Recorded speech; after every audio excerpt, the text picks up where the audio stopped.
It's another interesting guy. He's got a little bit of a traveling tale here, and that's Braden Fiske out of Florida State.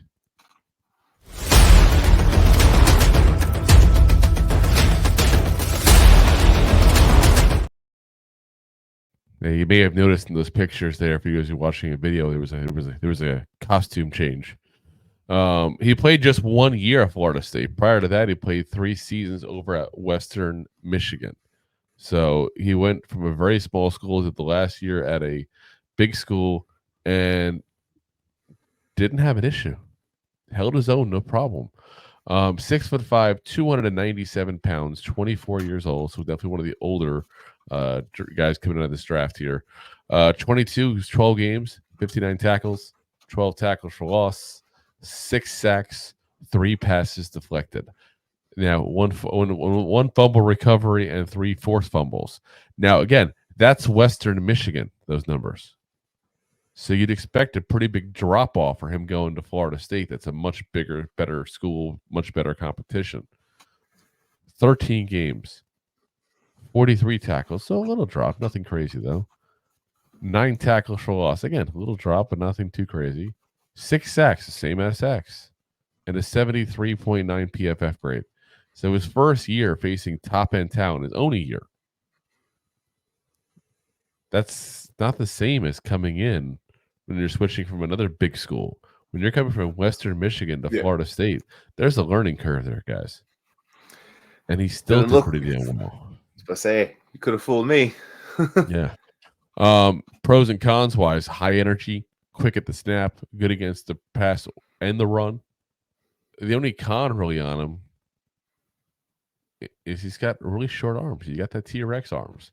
That's going to affect a lot of things. That's going to affect tackling. That's going to affect trying to break blocks. This is going to affect trying to get to the quarterback yourself at that point. There's a lot of downfalls in the D-line position when it comes to that kind of issue as far as,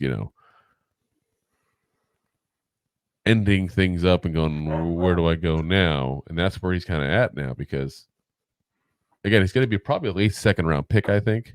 I think someone's going to pick him around that spot there. But he's got some work to do, and he's got to figure out to get around the short arms issue. I don't know how you fix that really, though. That's the problem. Like, you have short arms.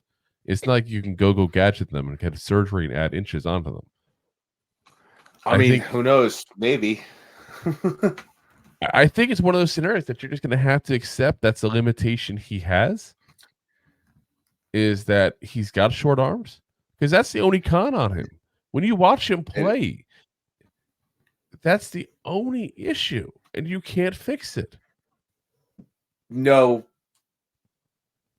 you really can't, but you could also learn techniques to help mitigate the disadvantage.